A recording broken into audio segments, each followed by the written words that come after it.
힘내라 청소년. 오늘 이 요셉 이야기를 좀 하고 싶은 거예요. 요셉이 17세, 여러분들하고 비슷한 나이죠? 청소년 시절이었습니다. 힘든 일을 겪게 되는데요. 아버지의 사랑을 한 몸에 받았던 이 사람 요셉이 형들에 의해서 팔려갑니다. 그래서 노예로 가게 되는 거예요. 여러분 한번 생각해 보세요. 형이 혹은 언니가 혹은 동생이 잘못했으면 어떻게 해야 돼요? 요셉은 어떻게 했냐면 아버지 형님이 이렇게 했어요 라고 고자질을 했어요. 그 이야기를 들은 형은 어떤 마음이었을까요? 괘씸하죠. 거짓말 좀 보태도 죽이고 싶지 않겠어요? 그래서 실제로 죽이려고 했습니다. 아버지의 사랑을 독차지하는 것도 꼴불견인데 아버지에게 자기들의 잘못한 거, 실수한 것들을 그냥 그대로 다 고자질을 하니까 보기만 해도 싫은 거예요. 그게 요셉의 17세 때 있었던 에피소드입니다. 그런데 어느 날 아버지가 요셉에게 형들이 있는 곳으로 심부름을 보냈어요. 요셉이 오는 것을 형들이 보고 어떻게 했을까요? 아까 이야기한 것처럼 죽이고 싶은 거예요. 그래서 결국 어떻게 했냐면 노예로 팔아버린 겁니다. 그때부터 요셉이 힘들고 어려운 시간들을 보내게 됩니다. 노예로 팔려갔으니까요. 자유가 없죠.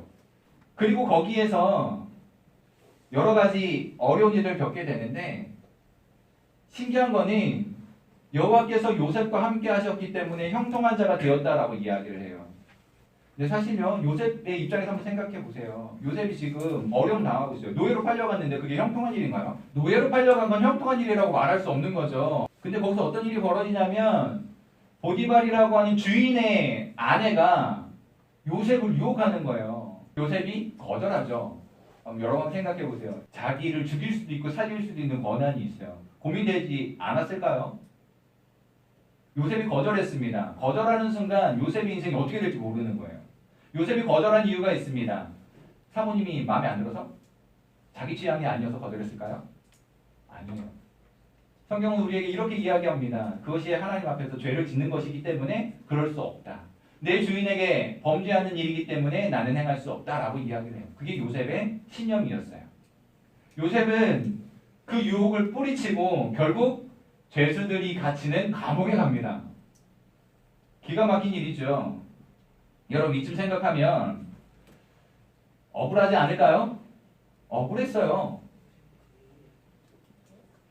형들에게 얄밉게 한 것 맞지만 가혹하지 않아요. 믿었던 형들에게 팔려간다니. 노예로 팔려간 그곳에서 열심히 일했을 뿐인데 죄를 짓지 않으려고 한 것뿐인데 죄수의 신분으로 감옥에 들어가다니. 가혹하고 억울하죠. 그곳에서 누구를 만나냐면요. 왕의 신하를 만나게 돼요. 왕이 신하의 꿈을 해석해주고 도움을 줍니다. 그리고 이렇게 약속하죠. 내가 사면 되면 너 꼭 기억해줄게. 근데 기억해줬어요? 안 해줬어요? 기억해주지 않았어요. 세상이 그러더라고요. 내가 반드시 기억할 거야 라고 했지만 기억해주지 않았어요. 그리고 무려 2년이 지나갑니다. 여러분, 바로의 신하가 꿈을 꾼 것을 해석해주고 도움을 주어서 기억해줄게 했는데 기억도 못해주고요. 형들에 의해서 팔려왔고요. 노예가 됐고요. 힘든 시간들을 보내요. 물어봅시다. 왜 요셉은 이런 일을 겪어야만 했을까? 요셉의 입장에서 왜 나에게 이런 일들이 일어나는 것일까? 생각되지 않아요? 여러분들도 마찬가지일 거예요. 왜 나에게 이런 일들이 일어나지? 왜 나에게 이런 힘든 일들이 일어나는 거야? 라고 생각이 들 거예요. 왜일까요? 목사님 잘 모르겠어요. 왜 여러분들의 인생 속에 이런 일들이 일어나는지. 안 일어났으면 좋겠어요. 그냥 좋은 일만 일어났으면 좋겠고 꽃길만 걸었으면 좋겠어요. 근데 왜인지는 모르겠는데 힘든 일이 일어나더라는 거죠. 그 여러분들 마음속에 왜 하필 나에게 이 시간에, 이때에, 이 시기에 이런 일들이 왜 나에게만 이런 일들이 일어나는가? 이것이 끊임없이 우리 속에서 솟아나는 질문일 것이에요. 지금은 알지 못하지만 시간이 지나고 후에는 알 거라는 거죠. 지금은 다 알지 못하지만 시간이 지나면 아하! 이것 때문이었구나 라는 사실을 알게 될 거라는 거예요. 그것이 깨달아질 때까지 우리에게 필요한 건 인내입니다. 그래서 여러분 힘을 내라는 거예요. 어느 날 바로가 애굽의 왕이죠. 꿈을 꾸었어요. 그 꿈을 해석하지 못해서 신하들이 다 죽을 위기에 처했을 때 요셉이 그 꿈을 풀이해 주는 겁니다. 그때 이 왕의 신하 감옥에서 만났던 그 사람이 요셉을 생각한 거예요. 자기가 아쉬워지니까 2년 전에 그 사건을 기억해낸 거죠. 그리고 임금님에게 이야기하는 거예요. 그래서 그 요셉에게 꿈을 물었더니 이런 해몽을 해주는 겁니다. 7년은 풍년이 될 것이고 7년은 흉년이 될 것입니다. 그런 해몽을 해주고 나니까 임금이 총리가 되어달라고 이야기하는 거예요. 놀라운 일입니다. 그냥 성경이 짧게 기록하고 있으니까 뭐 그러려니 할지 모르지만 엄청난 거예요. 임금 다음 자리가 총리거든요. 왕의 다음 자리가 총리예요. 엄청난 일이에요. 모든 애굽의 백성들이요 요셉의 발 앞에 엎드리는 거예요. 그런데요 문제는 지금부터죠. 애굽의 2인자가 됐는데 온 세상은 먹을 게 없어요. 흉년이 2년 됐습니다. 앞으로 5년이 남아있어요. 돈이 있어도 양식을 살 수 없는데 애굽에만 오면 있는 거예요. 여러분 그때 누가 나타나야 돼요? 요셉의 형들이 와야죠. 그래야 극적인 거잖아요. 요셉은 2인자의 자리에 앉아있고 형들은 요 앞에 고개 딱 숙이고 엎드려 있어야 되죠. 그게 우리가 생각하는 드라마의 묘미 아닙니까? 사필귀정. 예, 실제로 형들이 옵니다. 자기의 발 앞에 엎드려 있는 형들의 모습을 보며 요셉의 마음은 어땠을까요? 이거 봐라. 나를 그때 팔아넘겼던 형들이잖아. 괘씸한. 그랬을까요? 그래, 꼴 좋다. 10년 묵은 채증, 거의 10년 지났거든요. 10년 묵은 채증이 쑥 내려가는 것 같다. 이런 심정이었을까요? 잠시 후에는 요셉이 자기의 동생인 걸 알게 됩니다. 자기의 동생이 총리가 되어 있다는 사실을 알고 형들의 마음은 어땠을까요? 이제 우리의 팔자 피겠구나 라고 생각했을까요? 제일 먼저 두려웠을 거예요. 10수년 전에 있었던 그 사건. 살려달라고 울부짖으며 애원하던 동생의 절규를 외면하고 팔아버렸거든요. 형님 왜 그러세요? 제발 좀 살려주세요. 살고 싶어요. 살려주세요. 몸부림치던 이 동생의 절규를 외면했거든요. 죽은 줄로 알았던 동생이 떡하니 총리가 되어 있는 거예요. 형들의 마음이 어땠을까요? 두렵지 않았겠어요? 거기서 요셉은 놀라운 걸 깨닫게 돼요. 하나님이시다. 내가 10수년 동안 고생하고 힘들게 여기까지 오게 되었는데 그간에는 몰랐는데 엎드려 절하고 있는 형들의 모습을 보니까 이것이 하나님의 뜻이었구나 라고 하는 걸 생각하게 되는 거예요. 나는 나의 시간들을 살아왔지만 하나님은 하나님의 시간 속에서 준비하고 계셨구나를 생각하는 거예요. 여러분들이 고생하고 힘들게 여러분들의 시간을 살고 있을 그 순간 하나님은 하나님의 계획들을 이루어가고 계시더라는 거죠. 여러분 한번 생각해 보세요. 요셉이 형들에게 팔리지 않고 거기서 죽임을 당할 수도 있었거든요. 그런데 안 죽었거든요. 종으로 팔려갔어요. 보디발의 집에 들어갑니다. 왕이 측근에 있던 사람이에요. 잘 기억하셔야 됩니다. 왕이 측근에서 왕을 호위하는 사람. 그래서 나라 돌아가는 정보들을 너무나도 빠르게 정확하게 알고 있었던 사람 보디발의 집에 가정 총무의 역할을 하던 노예가 요셉이었어요. 여러분 그런 말 들어보셨어요? 될 놈은 앞으로 넘어져도 코가 깨지는 게 아니고 동전을 줍고 안 될 놈은 뒤로 넘어져도 코가 깨진다. 비유하죠. 요셉이 그런 거예요. 노예로 팔려갔는데 보디발의 집이네. 나라의 살림살이를 알고 왕의 형편을 알 수 있는 그런 곳으로 갔네. 감옥에 들어갔는데 왕의 신하들이 있는 곳이에요. 거기에 또 역시 나라의 이야기를 듣고 왕의 이야기를 들을 수 있는, 나라가 어떻게 돌아가고 있고 어떤 상황인지를 잘 알 수 있는 그곳에 들어갔어요. 요셉이 총리가 되었습니다. 임금이 너 꿈을 잘 해석했으니까 너 총리해. 이렇게 해서 갑자기 총리를 시킬 수 있을까요?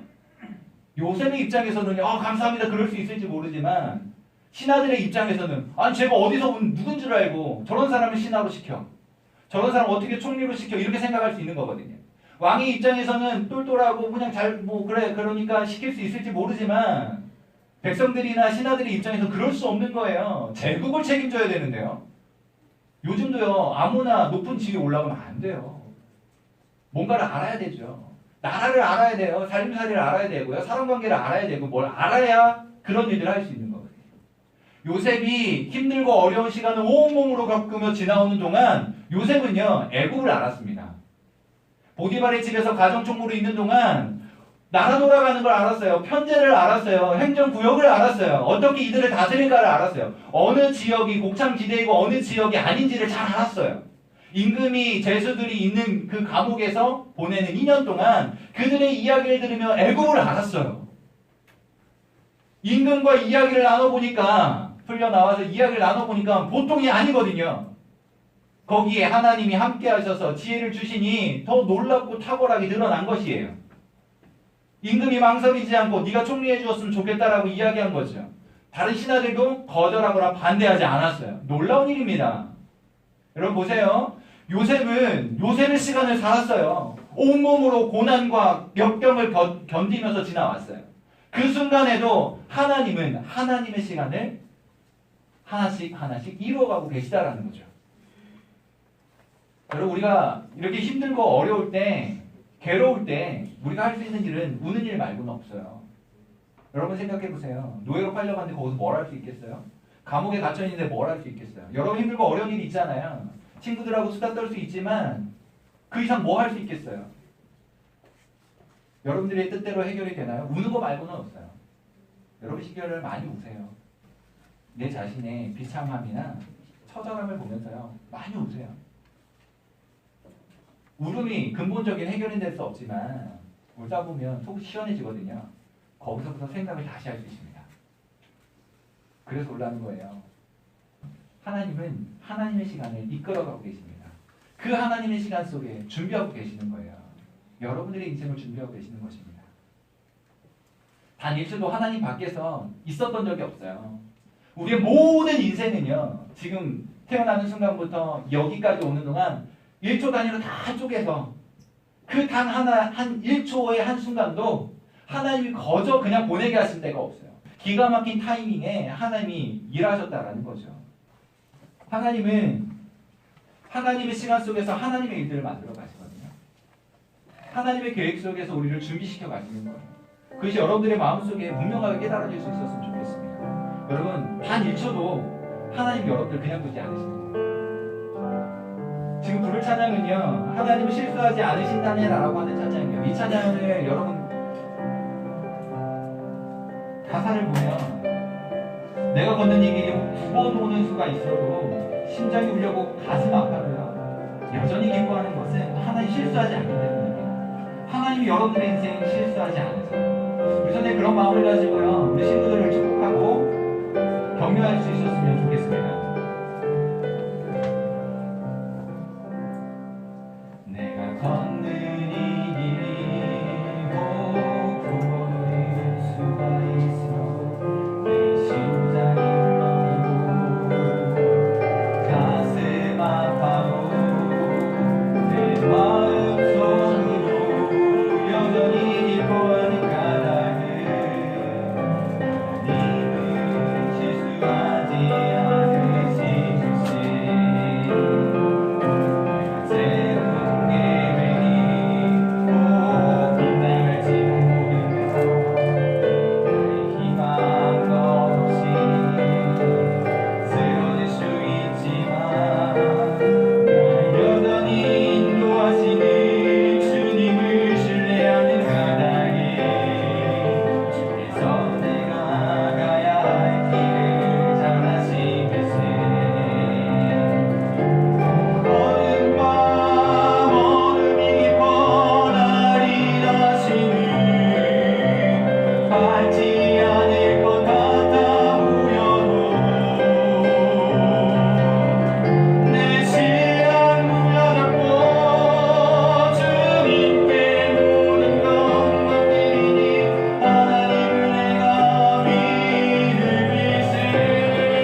용서하지 않으신다라고 하는 이 사실 여러분 가슴에 깊이 새겨질 수 있었으면 좋겠습니다.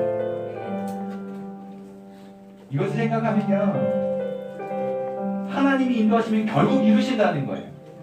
요셉 이야기에서 애굽의 총리가 된 것을 기억합니다.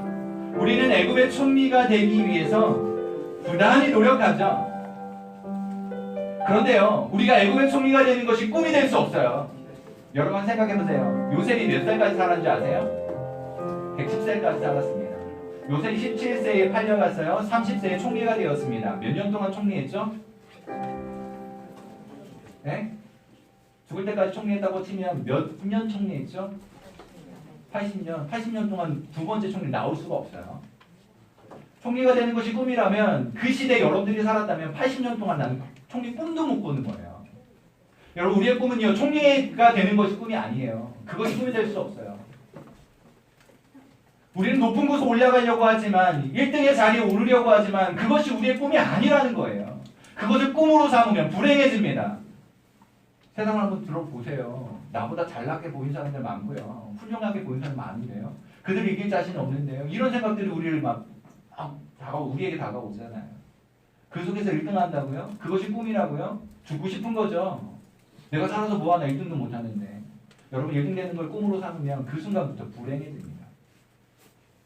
하나 목표가 될 수는 있을지 모르지만 그것이 진정한 우리의 꿈이 될 수 없어요.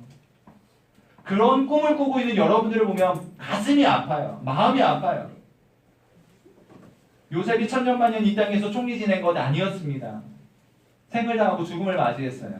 그 다음부터는요, 더 이상 고민하지 않는 저 영원한, 더 즐거운 그런 인생을 살 수 있었어요. 여러분, 우리의 꿈이 그런 곳에 있지 않았으면 좋겠습니다. 결혼처럼 하고 싶은 말이 이거예요. 야곱과 그 가족들 입장에서, 그리고 하나님의 입장에서 요셉은 야곱의 미래였습니다. 이스라엘은 야곱을 미래로 삼았던 사람들이에요. 요셉은요, 야곱의 미래였고 이스라엘의 미래였습니다. 여러분 기억하십시오. 여러분은 우리의 미래입니다. 여러분들은 주 영광교회의 미래예요. 여러분들은 대한민국의 미래라고요. 총리가 되는 것이 꿈이 아니에요. 여러분들이 살아서, 여러분들이 건강하게 살아서 선한 영향력을 끼칠 때 여러분들의 가정이 살아나는 거예요. 여러분들의 나라가 살아나는 것이고요. 우리 인구등보가 살아나는 겁니다. 그러면 여러분들의 인생이 미래예요. 여러분들이 우리의 미래입니다. 생명을 살리려고 민족을 이루시고 하나님의 뜻을 이루시기 위해 사춘기 10대의 요셉을 모진 고난 속으로 모이려는 거예요. 요셉을 위하여 우리가 할 수 있는 일이 있다면 힘내라 요셉아, 이것뿐이었어요. 여러분들 마찬가지입니다. 어쩔 수 없이 겪어야만 한 고난이고 괴로움이에요. 그래서 선생님들과 함께 이거 하고 싶은 거예요. 힘내라 청소년, 힘내라 얘들아, 너희가 우리의 미래야. 너희들이 주저앉으면 안 돼. 힘내라. 여러분, 여러분들에게 드린 이 선물은 뭔지 아십니까? 네, 우산이에요. 되게 좋은 우산이에요. 이게 얼마나 좋은 우산이냐면요, 완전 작은 우산입니다. 정말 좋은 거야? 자, 열어보세요. 목사님이 그걸 펼쳤는데 뒤집어질 거라고 생각했을까요? 계획이 아니에요. 의도한 게 아니에요. 인생 그런 거거든요.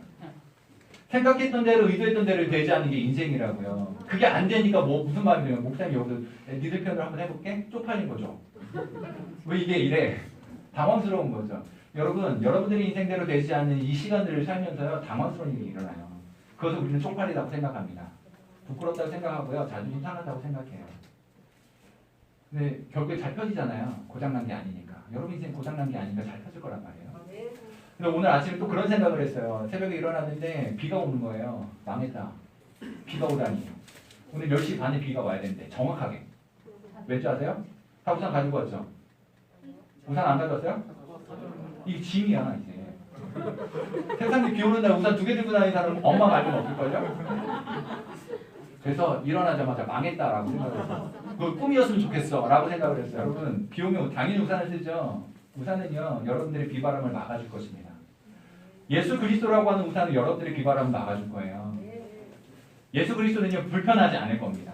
얘는 2개 들고 다니면 불편하겠지만 여러분, 이 예수 그리스도라고 하는 여러분들의 든든한 방패막이를 좀 가지셨으면 좋겠어요. 여러분들에게 어떤 바람이 불어오든지 그랬으면 좋겠어요. 여러분들의 인생 어차피 지나갈 거예요.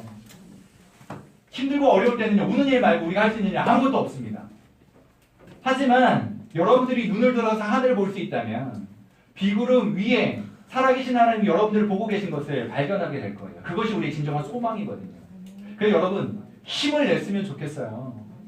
주저앉지 말고요. 어깨 펴고 눈을 들고 지켜뜨고 그렇게 당당하게 사셨으면 좋겠어요. 지금은 지나갑니다. 우리의 시간은 힘들고 어려울지 모르지만 하나님의 시간은 준비되고 있어요. 지금도 하나님의 시간은 움직여가고 있다고요. 하나님은 준비하고 계신 거예요. 이 또한 지나가면 하나님께서 그 다음 일들을 행하실 것이니까. 앞으로 10수년이 지나 30살이 되어서 여러분들의 인생 한번 들여다보세요. 아, 내가 살았던 청소년기 이랬구나 라고 생각하면서 그때 내가 있었기에 지금의 내가 있는 거야 라고 생각하게 될 거예요. 앞으로 시간이 지나갈 거예요. 이때 여러분들과 함께 울고 웃으며 응원하고 격려하고 싶습니다. 아주 멋진 말을 누군가가 했어요. 비가 올 때 같이 비를 맞아줄 수 있는 사람. 그런 사람이 난 인생 속에 있다면 괜찮은 사람이다. 여러분들의 인생 속에 그런 사람이 되고 싶습니다. 우리 선생님들과 더불어 여러분들이 행복하고 건강해지고 정말 잘 살았다라고 말하는 그 순간이 오기까지 예수 그리스도를 소개하고 힘들고 어려운 그 순간에 여러분들의 인생길 옆에서 같이 걸어가는 그런 선생님들 또 목사님 될 수 있기를 바라고요. 여러분들은 그 속에서 힘을 내셨으면 좋겠어요. 힘내라 청소년. 너희가 우리의 미래다.